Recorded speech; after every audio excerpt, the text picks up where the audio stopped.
Hey everybody, welcome to the Herd Fit Podcast with Dr. Sam Rhee and myself, Coach David Syvertsen. This podcast is aimed at helping anyone and everyone looking to enhance their healthy lifestyle through fitness, nutrition, and most importantly, mindset. All right, welcome back to the Herd Fit Podcast. I am Coach David Syvertsen. I'm here with Dr. Sam Rhee, and we have a special guest, our first return guest ever. If you guys go back and scroll back to our first ever episodes of the Herd Fit Podcast, Coach Adam Ramsden was on. That's when we used to shoot the episodes in the gym with all these wires, and now we've upgraded to a storage closet in the back of the gym on a cafeteria table with chalk as our microphone stand. But there's headphones. Yes. So we have had Adam was the most listened to guest for a long time. Our most app downloads ever were when Ramsden was on. And then we had this fellow named Chris Hinshaw come on, and he recently passed Adam in the standings, and he put his foot down and said, hey, I got to come back. Nah, I'm just kidding. He didn't ask to come back. We asked him to come back. Welcome back, Ramsden. Thank you. Good to be back. All right. So today's episode is we just kind of talked about how we want to introduce this topic, and it's going to be about dopamine / psychological impact biology that goes into the CrossFitter and our routines and how we pursue rewards, results, motivation, fitness. And there's a reason why we want to talk about this, and it's not necessarily just for the science reasoning behind it, but we listened to a podcast from the Huberman lab. I just want to get this right. I have it written down. Dr. Andrew Huberman is a tenured professor of neurobiology at the Stanford School of Medicine. He has his own podcast. They're really scientific. He's decent at dumbing it down to someone like myself. And he did a podcast called Controlling Your Dopamine for Motivation. And I listened to it, I think, 3 times. I listened to it when it first came out, and I just recently listened to it again. And the entire time I listened to this, I was thinking about CrossFitters, myself and the people that we coach. And I also, what inspired me to want to do a podcast about this, even though it's going to be a little gray, I think, for some of us, is Sam and I, a lot of our off-camera / off-microphone conversations when it comes to Bison is truly not to put ourselves up on a pedestal, is how we can help people better. And a lot of the things that we internally struggle with is how do we always keep people motivated? And why do people get burned out of CrossFit? Why do people disappear, then come back, disappear, come back, they're on fire for 3 weeks, we don't see them for 3 months.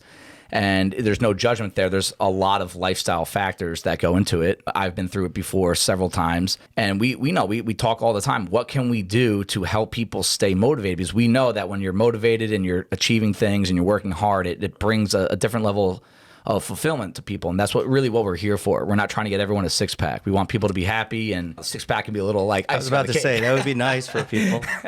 But it goes so much deeper than the physical element. That's what I'm trying to say. Sam, before I kind of dive into how I want to approach this and then get your guys' feedback on it, give us your kind of, I don't want to call it a medical background, but kind of like your scientific background on dopamine and your positives and negatives about it. Yeah, Dr. Huberman's a pretty smart guy, and I listen to the podcast too. And he talks a lot, and he does try to relate what's happening neurobiologically, that in terms of what we actually know about dopamine pathways in the brain, to how we can alter or change our behavior and our patterns to improve our lives. And he's big in all of his podcasts about using correlates in neurobiology to change what you do every day to make yourself be the best person that you can be. And he talks, the main thing about dopamine that he talks about, which is, this part is 100% true, is that there are 2 major pathways of dopamine in the brain. The first one is, and I won't go into it very specific, but it's about what we're going to be talking about reward, motivation, craving, pleasure. And then there's the other pathway, which you might know as the one about Parkinson's disease, where if you lose your dopamine transmission in that pathway, you have motor issues and you get very static.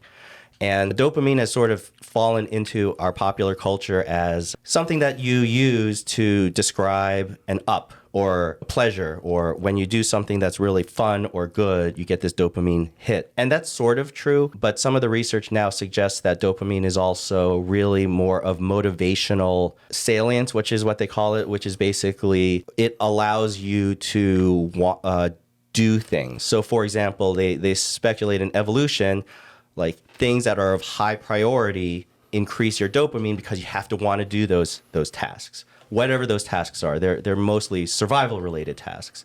And if you have a low dopamine state, you don't necessarily have a lot of motivation to do some of these things. And he talks about the phases and the cycles, and that makes sense, right? If you have these issues that you have to face immediately, and you want to be in a high motivational state. And then once that issue is addressed, you drop into a low motivational state. It makes no sense to be constantly motivated to do everything. Right. And he relates behavior to your dopamine state, which is fine. It's good. The issue is that we don't really know for sure whether this is absolutely true, because you can't actually measure dopamine in the brain. You can correlate behaviors, psychology research, and look at animal research and sort of try to match these. And maybe all of these things are true, but are they 1,000% like absolutely? Real quick there, when he talks about in this episode about different things that spike dopamine, he talks about chocolate, I think 1.5 times, sex 2 times, right, amphetamine. Are those numbers subjective? They're true in the sense of rats, right? Probably, and probably looking at not actual dopamine, but right, some sort of other, some marker of dopamine, like dopamine receptor. Yeah, density. like you can't take a blood test and say your dopamine's at this level. You can't. No. Right. Okay. Yeah, and there are correlates in ADHD, addiction, schizophrenia, like all of these, and they've made a lot of progress in terms of developing drugs and other things to help with dopamine levels in the brain and correlating that to behavior. I think this is really useful for us to use as a system to change our behavior. And it might all be true. We just don't know 100%. Right. Yeah, you're not saying it's not true. You're just not saying scientifically you can't completely prove. Right. And I don't mind using the popular slang, like you get a dopamine hit from this or a dopamine hit from that, because it's sort of true. And it makes it easier for other people to understand, because we all know when you say I got a dopamine hit from looking at a post on Instagram, like what that sort of means. It means your behavior, like you got your mood lifted, you feel a little bit better. Yeah. Right. Motivated. But does that, right, exactly. You feel more motivated. But does it actually mean like your dopamine actually really changed an appreciable level in your brain? Right. Maybe. Right. But it could have been... But maybe not. Maybe not. It could have been a whole bunch of other transmitters, a very complicated mechanism probably. But that's okay. We don't have to talk about that. We can just... I just wanted to say that, and just so people didn't sit here and think that like these are medical doctors who are using this. And that's why if you talk to a medical doctor, they're going to be all wishy-washy about this stuff, because it's still pretty gray. So if you go to your doctor and say, hey, listen, I'm doing this and my dopamine is so high, they're going to be like, okay. Like, I listened to the Hurt podcast. and they said that my dopamine is awesome. Like no. Yeah. But can you use this to really make your life better? And change your behavior pattern? Absolutely. Yeah. So Ramsden, when you first heard, I think Adam will share podcasts with me a lot, and sometimes I can get to him, sometimes I can't. And we'll kind of trade some back and forth, and they're usually a little above my pay grade when it comes to intelligence level. But when you first heard that I wanted to kind of do an episode on this, and I definitely wanted you to come on, like we waited to do this until you can come on. What were your initial thoughts? So my background is psychology. So I went to school for psychology, and so when I hear these podcasts, I'm coming at it from a, strictly anecdotal, like what can we hear from stories and experiences that we've had that can help us. So that's where I put the sort of dopamine immediately went into the, okay, I know how I feel when those things are happening. Perfect example, like last Wednesday's workout was a lot of dumbbell snatch, a lot of double unders. So if we're taking the CrossFit path here. Yeah. And somebody came into 7:15 class that is usually happy, like talks to everybody. And he just came in and he was just like super tired. I'm like, okay, cool. By the end of the workout, happy, smile, talking to everybody, like giving high fives, fist bumps. It was just like the perfect example of, okay, this is what exercise can do to do that dopamine hit. So that's what I'm thinking when I see these episodes, when I listen to these podcasts, that's where I come from, the avenue I take. Cool. I like that. And we're definitely going to tie 95% of this to CrossFit, because that's what this podcast really centers around, or I should say fitness in general, exercise, lifestyle.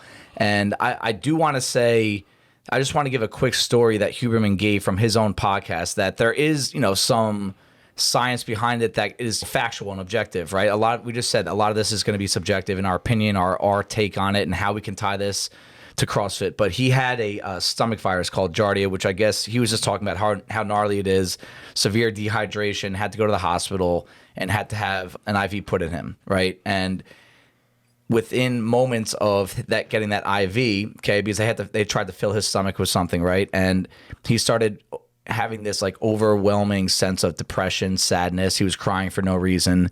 And he asked, and because of his background, he knew that once he asked what they put in him, and he said Thorazine was the one. And Sam just told me that's a nasty. We rarely use it anymore. We used to use it a lot. They used to use it for nausea a lot. I guess they gave it to him for nausea, probably. Yeah. And so all of a sudden, so he asked the doctor, so what did you give me, Thorazine? And he knew that it blocks dopamine receptors. It's an antipsychotic drug. And so that he asked for L-Dopa, right? Imagine being at the hospital and be like, yo, doctor, give me this. Like, his background allowed him to do that. And you could probably do that too, Sam. If you went to the hospital, you would have a full understanding of what they're putting into you. Maybe. Yeah. I'm a plastic surgeon, so it's been a while, but I might. Stronger than most. Like, I remember when Ashley was at the hospital, she had a rough go for her birth, and they were putting things in her. And, like, I just remember watching her, and, like, she was like a ghost for like 12 hours. I was like, holy cow, what are they putting in her? And I don't have any sort of background to ask, like, what are they? They told me what they're, I was like, okay, cool. Like, I'm like Googling it in the middle of the hospital. But he asked for L-Dopa, and they said within moments, he was back to normal. He went from severe depression to completely like normal and fine. And it was something that blocked dopamine receptors. And now those receptors were no longer blocked. And it had that kind of immediate impact. Like, literally went from a peak to a valley at the snap of a finger. So I want to throw that in there before we talk about, how CrossFit and how all these layers of CrossFit can tie to our psychological state and our behaviors, and then which really does fuel our motivation here, our consistency here, and what we're actually pursuing. And because I think that in time changes for a lot of people, right? So why do I want to relate this to CrossFit? Okay, I talked about that in terms of like why we want to help people avoid getting to that burnout stage. I want everyone to think back to when you started CrossFit, like your first few times coming in. You probably didn't have Nanos or Metcons, right? You just came in workout clothes. You didn't have a favorite pull-up bar. You didn't have a history to look back on. You didn't have good experiences and bad experiences yet. You were just coming in to exercise and try something new. And over time, after a year, after 2 years, after 3 years, you start kind of leaning towards certain kinds of workouts or coaches, or now at Bison Art, your certain zones, your pull-up bars. Like, I still, to this day, I get requests that I want a specific pull-up bar. I want a specific box. That was never a thing early on because most of us never had. Just real quick, as coaches and as athletes, if you want to kind of give you kind of just some memories on when you guys started CrossFit, the difference between now when you come to the gym and back then, just in terms of like your experiences and what you're actually pursuing when you come in. Like, what were you pursuing, Adam, when you came to CrossFit? You had said that when you were doing the history of CrossFit Bison episode, that I came from high intensity training that wasn't CrossFit. Right. So when we came here, we had kind of an idea of what it was like. So I'm thinking back when we first started this group fitness thing. And I remember in Hoboken, when I would go to the gym, when there would be a specific class, I'd go 10 minutes early and I'd go stand outside. There was like those big glass doors and the windows and stuff like that, and the mirrors. And I'd look who was going to go into class. And I'd kind of stand back and hang out by the water fountain, and I'd say, okay, he's going in. Okay, class is fun when he's in. Yeah. Like, let me go in now. I'll go. Okay. I'll go. If not, if I don't see the people that I want to work out with, fine. I'll just do my bicep curls and I'll go. So that was my mindset of the other people there immediately. It wasn't like, what are we doing in the workout, because we never knew, but it was the group of people that I was looking for. Mm-hmm. Okay, Sam. When I first started, I was a true novice, so I didn't really know a whole lot about fitness or exercising or any of it. And I think my motivation at the time, now I'm thinking back at it as I was listening to Adam, was watching others and seeing how good they were at what they were doing. Mm-hmm. And I said, I want to do that. Mm-hmm. I want to be able to do that. It was really about just striving to be better and to emulate those that I saw at the gym. That was really my main motivation for months and months. And even now, just still, like, that's probably what drives me a lot. Cool. So and that desire, so to compare those two, right? Sam's was a little bit more about, all right, I want to be able to do that someday. Adam was more about, in those early days at that other gym, more about like, all right, that person's going to show up. But basically there was something fueling your desire to go into the gym, right? And at some point, and I think a lot of people when they start CrossFit is they're a blend of those two. They want to be around the right people, but they also want to get better at stuff, right? It's not always about an aesthetic. It could be for some, but it's more like I want to, like I remember when Dan Cotto, when we had him on after the quarterfinals, he was like, I want to be able to do butterfly pull-ups. Like he saw someone do it, and that kind of fueled him, right? In time, we start being capable of doing that. In time, we start making friends that we get to work out with all the time. And that's at some point it becomes not as attractive anymore, or we get to that peak already, and now we're no longer striving for that. And I think my question is, why do we lose the enjoyment? Why do we lose what happens, generally speaking, to someone that comes in and is purely fueled by watching someone else do something? Purely fueled by being with the people. What was yours? Man, I'm trying to think back. I mean, mine was similar in that I just wanted to feel like I was achieving something that was really hard that I couldn't do. Like I got to the gym, like I can't do that. I want to get there. And then I remember watching my first ever competition. That's when I fell in love with the sport, right? Like I think I fell in love with the sport as quickly as I fell in love with the fitness regimen. The competing. Yeah, the competing. And like, yeah, I watched a competition my second month and watched the entire thing by myself. Didn't know anyone there. And just was like, all right, I want to do that. And the same thing, watched others do something and said, hey, if I work hard, maybe I can do that too, right? And maybe that is something that like I haven't lost my fire for CrossFit because I'm always looking at someone better than me and it's like, I want to do that someday. That might be why I am, but not everyone's wired like that. I would say most people are not wired like that. They don't really care about competing. They just want to come and be healthy. So why do you think people lose that enjoyment of pursuing the people? Or are they too dependent on that? Do they get to the point where I only need that person, right? You said you would leave the gym if a certain person come in.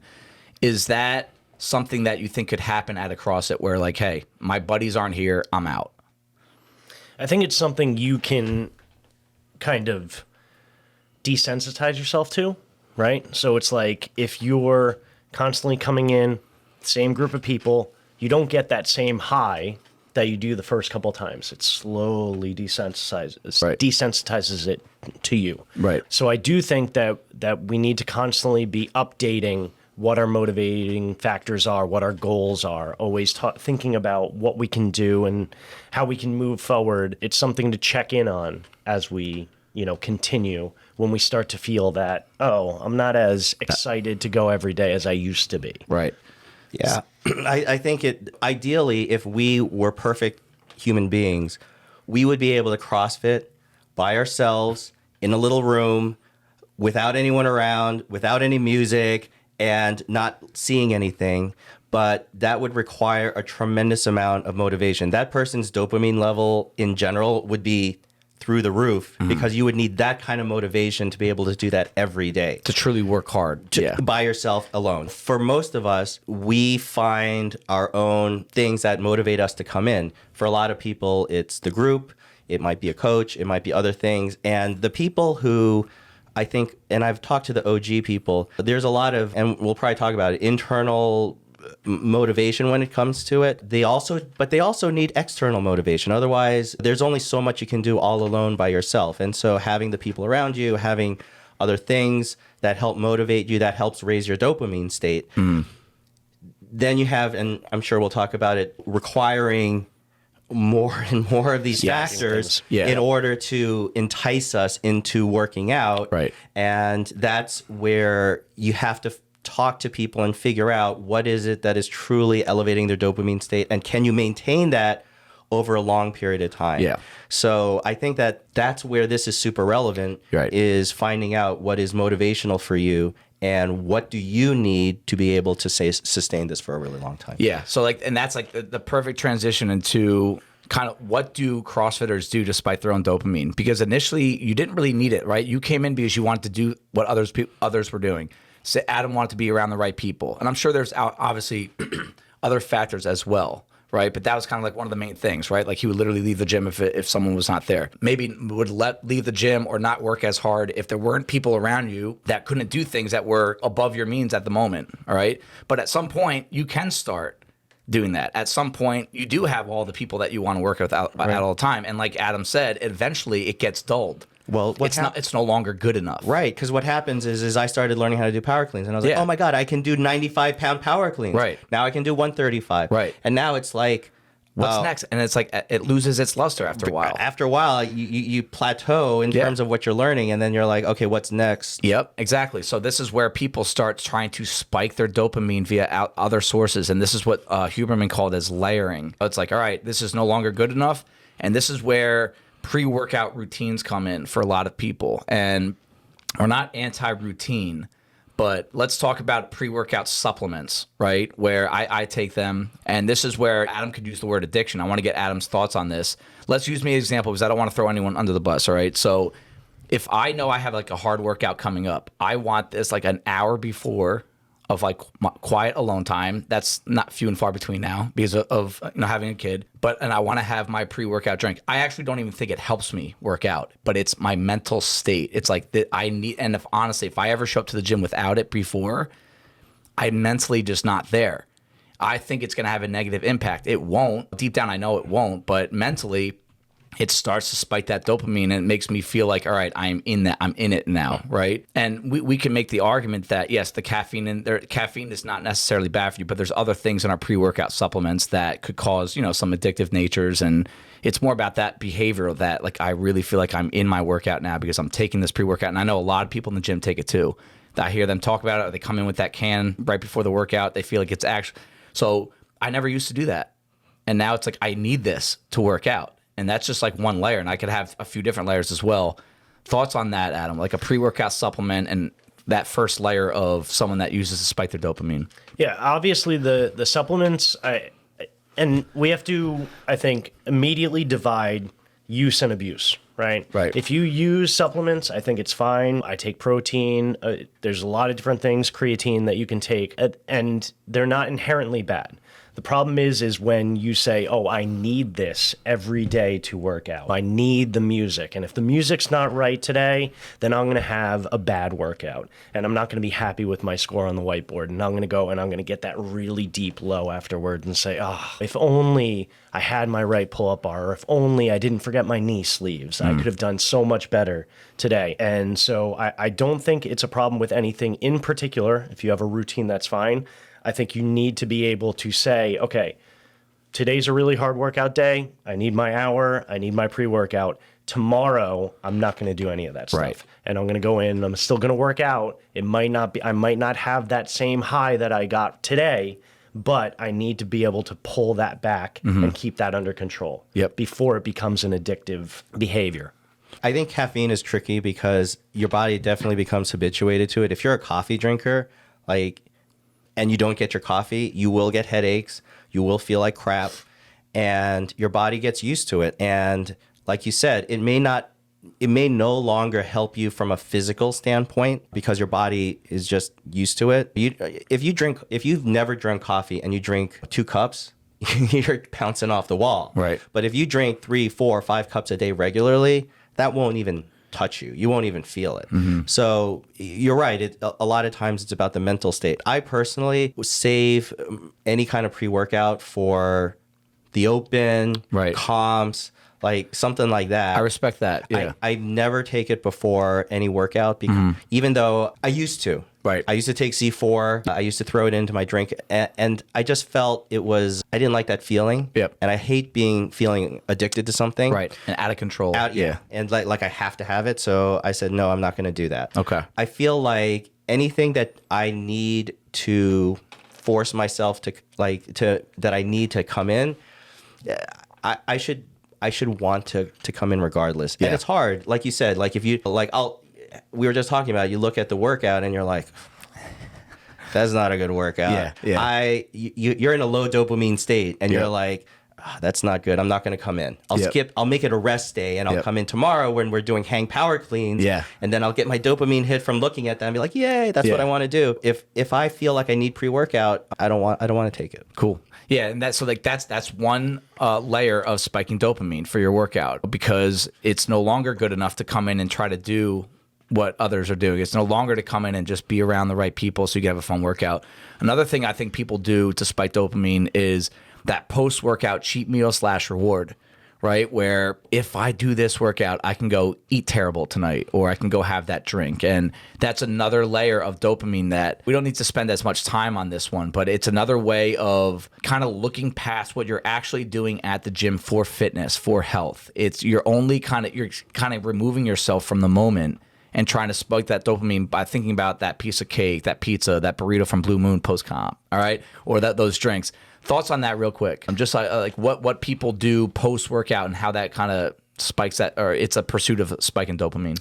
Yeah, I mean, if we go back to the story of feeling that high after the workout, you're going to get that low directly afterwards. Yes. So it's like, okay, well, what can I do in the future that's going to make that low not so bad? What's the reward that I'm going to give myself so that I don't get upset after this really high that I'm going to get because I've stacked all these behaviors? So I think we need to try and pull that baseline down and think about ways that we can do that by making things less based on those motivation of rewards. Right. Yeah. External rewards, you keep stacking them, and that's going to make it harder and harder.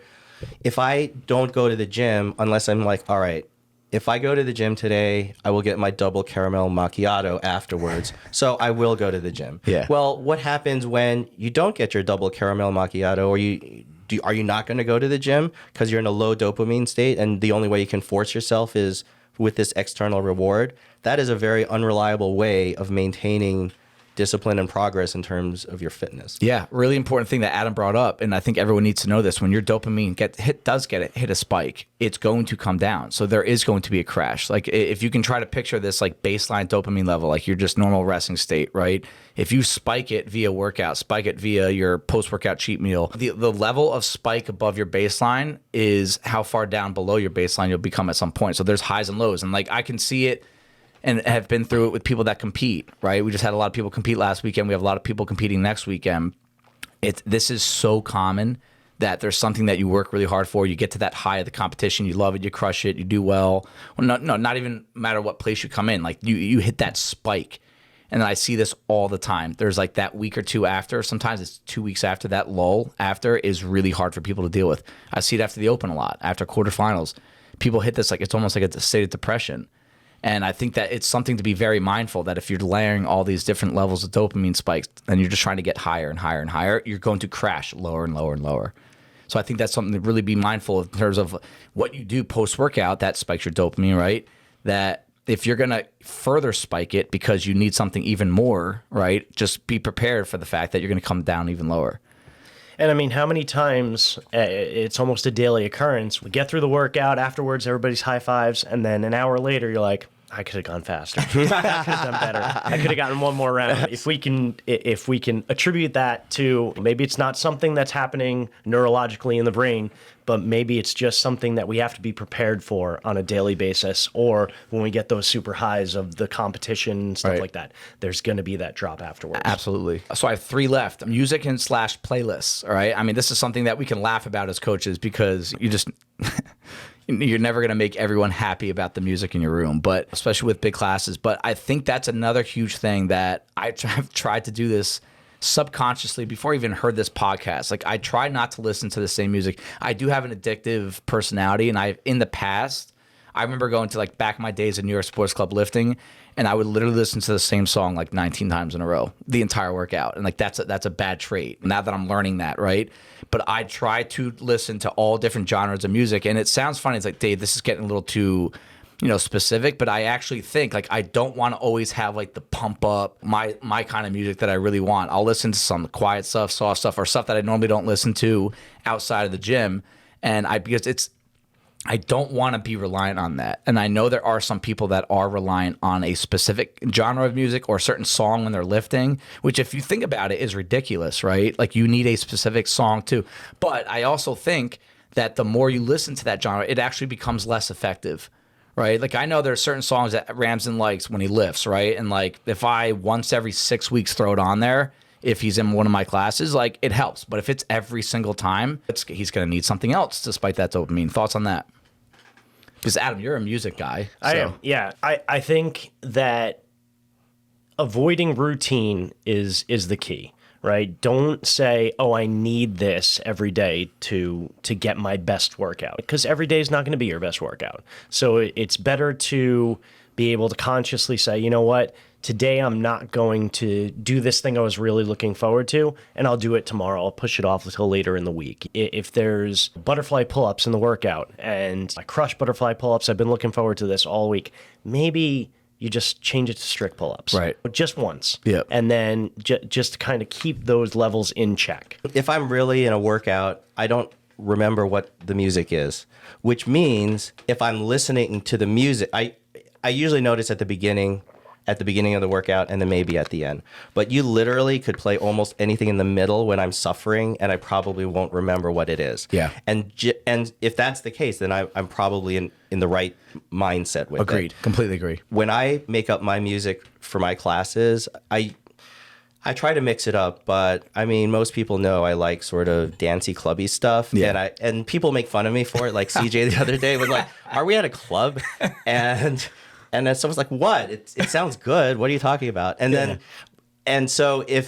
but I know if somebody's noticing what the music is, they're relying on an external factor to get them going. Right. And so if you need your death metal, Yep. if you need your upbeat, pop or whatever it is, Right. You're not really in the workout the way you ought to be in the workout. Right.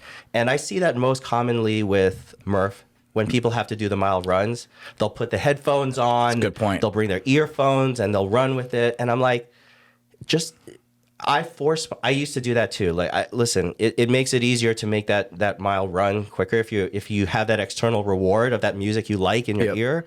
But I have also tried very hard not to use it. And have you ever worked out in complete silence? Also really weird and interesting if you've ever done that. Right. Sometimes I'll do that at home or something just to mix it like Adam says, you just break up the routine. It's funny, like you guys both, like it's like there's like subconscious that you guys know, like don't avoid doing the same thing every time. And like, yes, you're not probably thinking about your dopamine while you do that, but it makes you kind of value what you're actually doing within the workout more, and pre-workout, music, reward after, like all these things. I think we could start to see where people do this. Like I see it all the time with like when we're the Tuesday, Fridays when I'm here between 8 and 9:30, there's no classes. So the next level people come in that can and do a lot of their work. And I always have music on in the background. It's usually a playlist I don't have to pay attention to, like whether it's one of your playlists that you've made or the big booty mixes, right? And they all a lot of them put their own headphones in. And it's like, it's another thing. Are you relying on that to do your work? And you do it every single time. I think that's a really good point. And I think it's something where, yes, like maybe at first it's, oh, I need it for the mile for Murph because that's really long run. And then that bleeds into, oh, it's an 800 meter run, 400 meter run. That's pretty long. Pop the headphones in. Yeah. I always think back to when I first started coaching. Adam Storms told me, like, sometimes just good to, at the end of the night, turn the lights off, do your workout, silence, black gym. So I did DT in the dark, no music. That's sick. And Wow. it was weird, but it was also like, okay, I don't need the music. These external factors and these motivators are good, and I always enjoy the workout more when there's music and there's other people around. But you don't need it. If you can get that internal motivation of just, I'm going to get this high from this workout because this exercise does spike my dopamine, then, that's all you need. And try and push out those external factors. Yeah, that's really cool. And I think it's just the fact that you're conscious of it and you're disciplined in general, right? Like, I think it's something that can really bring you to a higher level of enjoyment and fulfillment. At the end of the day, that's really what this podcast is about. It's not us telling you what to do, what not to do. It's like we want people to get more enjoyment out of this, right? And it's because we see a lot of people, they lose their lust after a while. And the fitness, industry, I've always said this, like as a business owner, it's tough because the fitness industry is a fad industry. There's always something new to go try. And I get it. Trust me. CrossFit is unique in that stance, in my opinion, but I'm biased, obviously. But even that, it's not immune to the fact that it gets old after a while. And I want to ask ourselves, why is it getting old? And the occasional dark room, no music workout, the workout where you're not cherry picking, which is coming up next or in 2 topics from now. I think that's just something to be really mindful of if you ever feel like you're starting to lose your kind of passion for it. All right. I have 2 left. again, these are layers that people use to spike their dopamine because what they used to do was not good enough. Now they need this, right? The next one's a big one. I see it all the time is people. And this is tough, right? This is going to sound almost counter to what we usually say, like CrossFit, the community, it is all about the people. But when we're here to work out, I don't think it needs to be all about your friends, your training partners, the favorite coach that you have, right? And I know for a fact there are people that will only go to a certain coach's class, especially if it's a certain kind of workout. I know for a fact that people will only come to the gym if there's certain someone is there also training with the class. I know for a fact that there are people that get pissed when they're not near the person that they want to work out with. And you can spin this as, oh, well, it's all about the people. I want to be around my friends. It's my hour, right? Like, give me what I want. But I think when we do this, it could, and I'll go into why I think these are all negatives and what we can, why we want to avoid all these layers. That's going to be next. But it can really, it's in time, it lessens the actual enjoyment of what you're doing here. And remember, when you started at CrossFit Bison, you didn't really know anyone, either one of you. You didn't have this, like, I need this person, I need this coach. You're like, dude, I'm just going in because that's what my schedule says. Who's there is great. If this person's there, great. If not, it doesn't matter. I'm still going.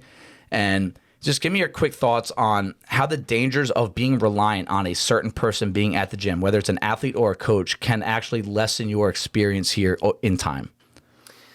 I think that I'm guilty of this all the time, is that when I'm looking at a class and I'm saying, oh, am I going to go to 4:15 or 5:15? I'll check Zen Planner. Exactly. Who's in the class. It still happens. We didn't have this. Right. You never knew. You didn't know.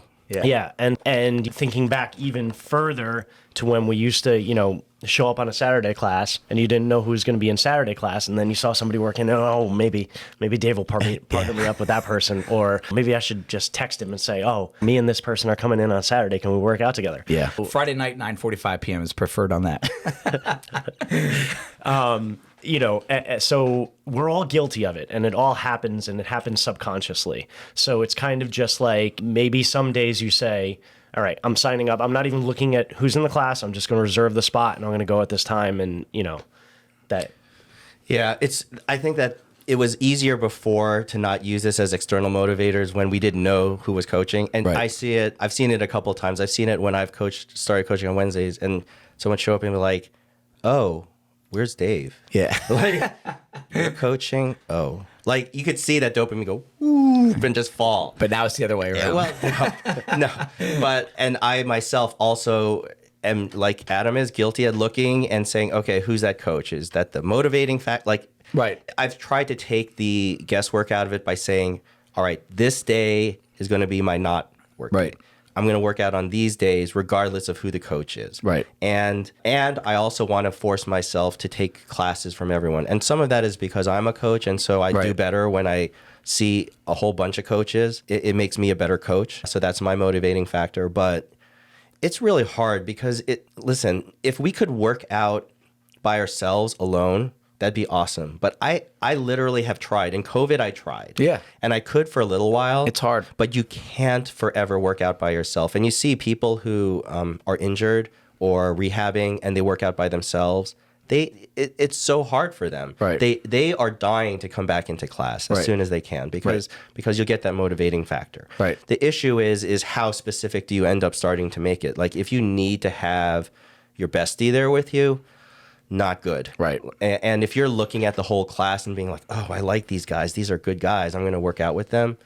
Now, sometimes people will say, okay, like, oh, this person is good because they'll motivate me because we're sort of the same. I'll like Scott Sweeney. Like, I worked out with him the other day. Yeah. And snatch workout. Yeah. And I didn't choose the workout because he was in the class. Right. But it did give me a little bit of a dopamine spike to be like, oh, Scott's with me. And then he happened to be in the lane next to me. And I was like, nice. Like, that helped me. But I wasn't looking for it. Right.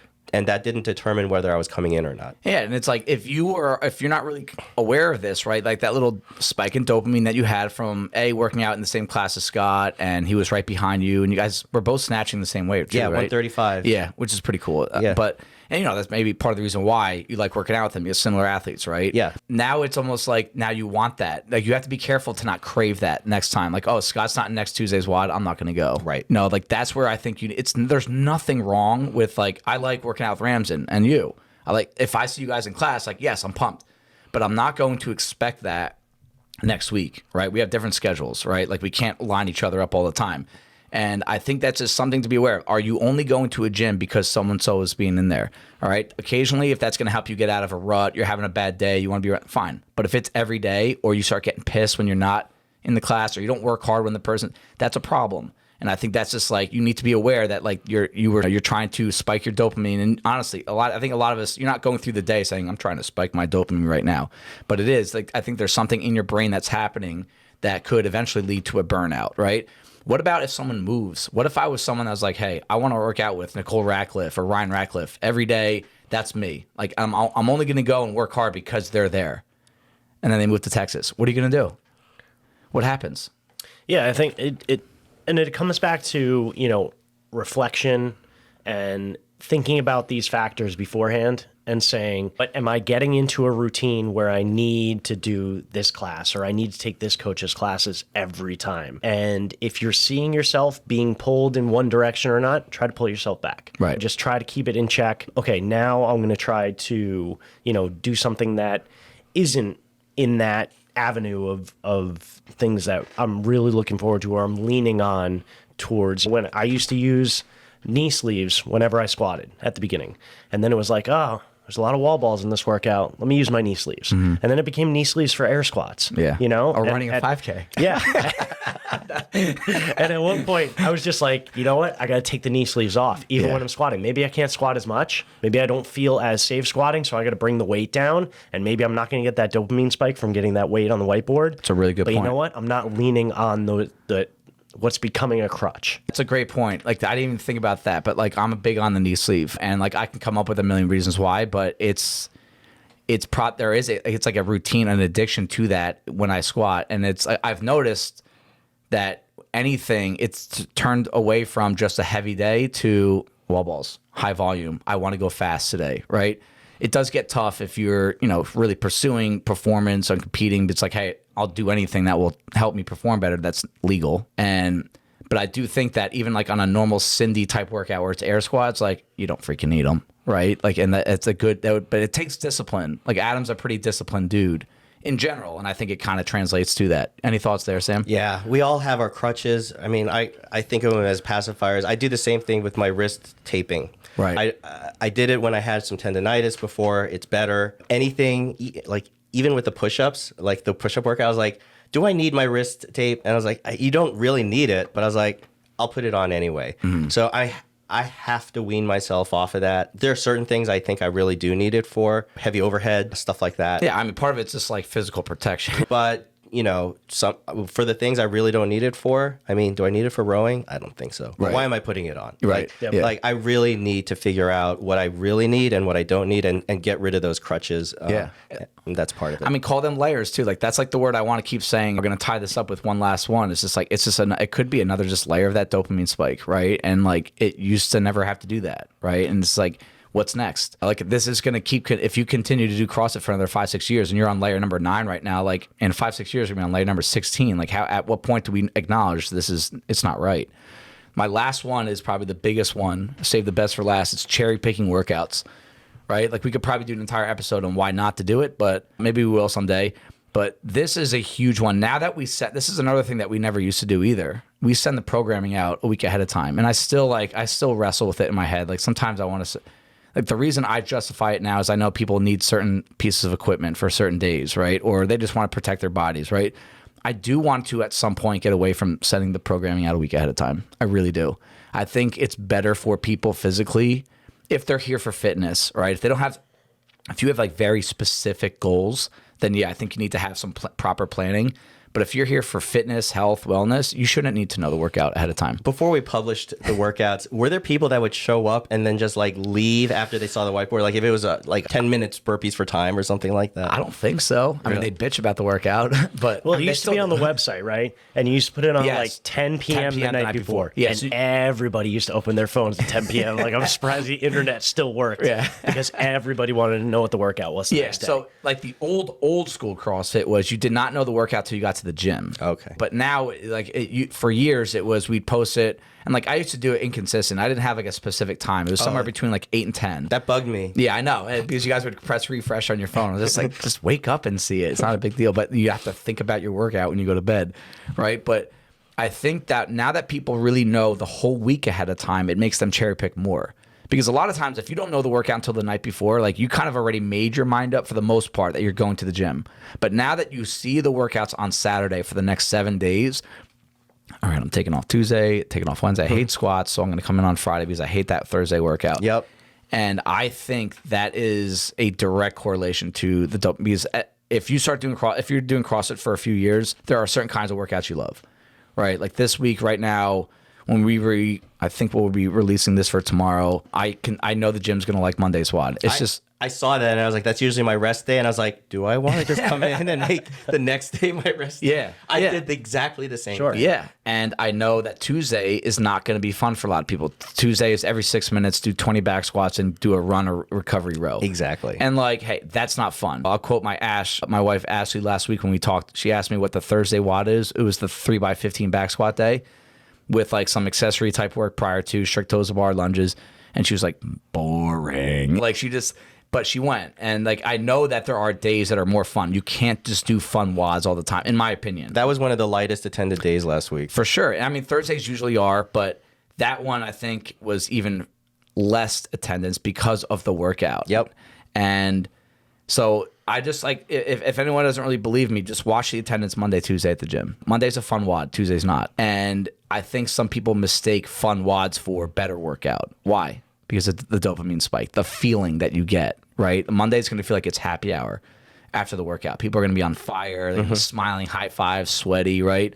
Tuesday's going to be like, oh, all right, that was kind of sucky. See you tomorrow, all right? Thoughts on that, cherry picking? I mean, we're always talking about the 50-50 relationship between the coach and the athlete. And I think that whether you put out the workout the night before or whether you give a full week's of programming, it's on the athlete to say, these are the days I'm going to go in. It doesn't matter what the workout is. Let me adjust my perceived intensity of what I'm focusing on. Is this going to be a competitive workout? Is it going to be a training workout? Is it going to be a workout to practice a movement that I really stink at? That falls on the athlete. And we can't give people the motivation for the 3x20 back squat day. We can't give people the motivation of, yes, this is a workout that you're really going to struggle at, but you should be here anyway because you need to be here to work on your weaknesses. So I think at some point that just has to become an internal motivation that you kind of just have to say, it's not what I want to do, but I'm going to do it anyway. I mean, I'm listening to us and I feel like we're really harshing a lot of people's mellow. They're like, I just want to come in and have fun. And why are you making me feel guilty for not going to the fun workout and skipping the not fun workout? I'm coming in like for the fun ones. And if you just made it more fun, I'd come in more. Right. And I get that. Listen, none of us are games athletes except for you, maybe. and so for us, non-sport side of things, and we're just recreational, you can take some of these things with a grain of salt. Like, absolutely. But I'll step in and say, when I see people that reach a low at some point because they're not making progress, they feel like they're like, oh, like, why do I get so tired on wall balls? Like, why can't I do Fran unbroken? Why can't I do well in the squat workout on 23.3? And that's why I feel like I'm drawing parallels to myself as a coach. And now I could say I'm a father of 2 years now, right? There are things that a coach or someone that's programming, we do from the like macro level, from the bird's eye. We do know what's best for you in the CrossFit sense. I'm not going to talk about your personality, your life. And I do, and the reason I talk about like this is not to say like, yo, screw the fun. You were only here to work, right? Like I probably come across that way, right? Like, because I like to work. I like to work hard. I like to train and all that stuff. But I like the fun side. It's one thing I miss out on with like the way I train. Like I know I miss out on a lot of the fun stuff, and I miss it. Trust me. When I say it's 4x20 on Tuesday. It's 4 sets of 20 back squats, right? yeah. Every 6 minutes. I know it's if you get there and you were here by 3x15 and you were here for the back squats prior to, it's going to help you out with next Thursday's workout. Manian. Right? And I know it's going to help build leg stamina. Like I see it all the time. People are really they're really fit, but their leg stamina is just not there. And it could be as simple as a wall ball. It could be air squat workout. I also know what's the biggest struggle of a 4x20 back squat? Time under tension. That's a huge issue for CrossFitters because we're so used to doing like little sets, going to the next movement, little sets, next to movement. And I think that there's parallels to fitness, but also performance, that if you come in on that day, I know it's going to be better for you than you think.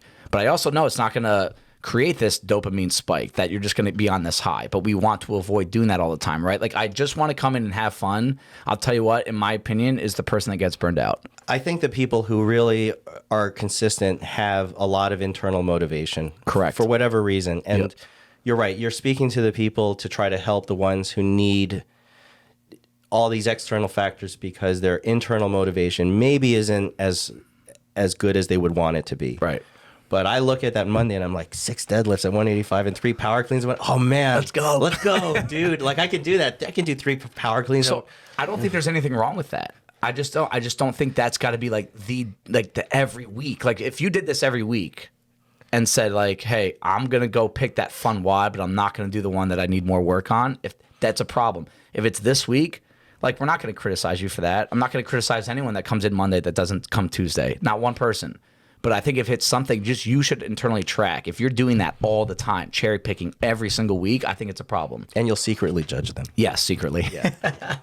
And I think it's important to realize that there's going to be motivational factors in every class you go to, because there's going to be people here working hard. Right. And that should be your motivation factor, even if the workout stinks for you. If you're resting at some point and you're in a class of 8, there's going to be somebody not resting, so you better get back to work. Yeah. So it's just trying to pull back from those things we feel we need and trying to find other things just to break up the routine so it doesn't get addictive. I tell people that just coming in is a reward in and of itself. For sure. And I say you got to give yourself credit for showing up, regardless of whether you do well or poorly. Like, you have to give yourself credit. And if you show up for the stuff that you're not doing well on and you need it, even if it's not it doesn't give you that external dopamine hit, you give yourself that hit. Like, to just tell yourself how much that's going to pay off in the future. Right. And so all these layers that we talked about, even just to build off that a little bit more, is this can actually lessen your enjoyment of CrossFit if you're constantly trying to get all this. If it's cherry picking, it's the people, the coach, the music, the pre-workout, the post-workout reward. If you find yourself doing this, it's like a short-term greed almost. Like, you're just trying to fill that moment, and eventually it just doesn't work, right? Or you're just going to need even more and more layers. And that's really like the primary reason behind not cherry picking a workout or just like throwing all these layers into it, is I actually do think it's going to lessen your enjoyment. And it comes back to the first thing we talked about. Why are we doing this podcast? If you start to really not enjoy coming here and you just have negative thoughts every single time, you're going to quit at some point. Like, why wouldn't you? And I think that's just something to be really conscious of. And the last part I'll say in terms, and then we can kind of go into where we go from here, is if you're only result oriented, that's like another sign that you're kind of approaching the dangerous level of being burned out. And I'll say this happens to everybody, us included. Is at some point you're not going to be hitting new PRs, or the PRs just come really far and few between. And if that result was the only thing you were pursuing, or looking a certain way, right, was the only thing you were pursuing for a long time, and then as biology starts to take over a little bit, you don't have the same capacity, the same lean muscle mass, right? The same aerobic capacity, VO2 drops at the age of 35 for men, right? Like, that's just science that's going to happen, right? I think the way to combat that is to be process oriented. Is like in the middle of a workout, that you maybe not enjoy or don't enjoy, the struggle point of the workout is just be conscious of in that moment. That's what you're trying to pursue, is that actual process. It's not only the result. And I think it's going to lead to a lot of like fulfillment, motivation, and happiness with this stuff. Yeah, and I think always being conscious of short-term and long-term goals, and enjoying the work that you do every day, enjoying the people that you're around, no matter who's in the class, because we're all good people here at the end, right? Absolutely. We try to be. Yeah, you're right. That intrinsic reward of enjoying the process is going to last you a lot longer than any of the extrinsic rewards that you might rely on. And you're right. If you said, I'm doing this so I can make sure I hit my clean of 115 pounds. I've never hit 115 pounds. I've always been at 95 or 105. And I'm doing this just so I can hit that goal. Well, what if you don't hit that goal? Then suddenly, or you plateau and you get stuck at 105. Then how does that help your dopamine level? It really doesn't. It drops it. Right. So what you really need to do is say, I enjoy the process of working on my cleans to get to 115. Whether I do or don't, I hope I do. Right. But I need to take pleasure in the process of working on it. Right. Because I know I will be getting better. You can't not get better at something if you keep working at it. And there's other benefits of pursuing that. Like the muscle up's a big one, right? Like I really want that muscle up. I really want that muscle up. And you do all this like core work and pull up work and upper body strength work and stability work and technique. There's other benefits that come from it. Like it can't just be about the muscle up. But if you really truly enjoy that process and you undertake the process and you really go after it, there's going to be other benefits that come that way. Like I've always wanted to compete at the CrossFit Games and I've never been close. But there have been other benefits that have come from that pursuing that goal that's been out of my reach, right? It might still be out of my reach, but there's other benefits that come from it. And that's why it's like I'm not only thinking about that result, like I'm thinking about the process, and like results will stem from that process. And I think that's like something that just having like that really narrow focus of like, I want to make quarterfinals, I want to podium at 908 next week. It's not that it's wrong to pursue that, but if that's the only thing you're pursuing, and then that can eventually lead to that burnout. Like I know so many people in this gym that they used to come in here and get after it all the time, but you almost get sick of how hard it is, right? This shit is hard. It's always going to be hard. I don't care CrossFit's always going to be a hard fitness program. And I think some people get so programmed to like that middle of that struggle, the muscle burn, the other people are going faster than me. Like I can't do this movement anymore. It shuts them down so much because they're only thinking about the result. And if you celebrate the wins, there are wins every day. Yeah. If you're getting stuck at that clean weight and it's not where you want to be, well, think about, okay, ooh, was that a really good rep? Ooh, I couldn't have done that 2 weeks ago. I wouldn't have received the bar in the perfect position. Like that's a win. Yeah. And we've got to celebrate those as much as we say, oh, I didn't get the weight I wanted to hit today. Yeah, that's a great point. You got to take those little things. And if you look at the OG guys, the ones that I always aspire to and I look at, they really, truly enjoy the process of it. They're not chasing a goal all the time. They are enjoying the small things, whatever you can take from it. And none of these extrinsic factors are bad. Mm-hmm. It's whether you rely on them Correct. repetitively. You should mix in some of these extrinsic factors. Absolutely, yeah. Sometimes like the intermittent random nature of it will help you if you don't depend on it. Sometimes mix up the music. Sometimes splurge afterward. Do a comp to help yourself get motivated. Like Absolutely. Do all these things. But at the end of the day, your longevity in CrossFit is going to stem from your pleasures that you take from yourself from the process itself. Mm-hmm.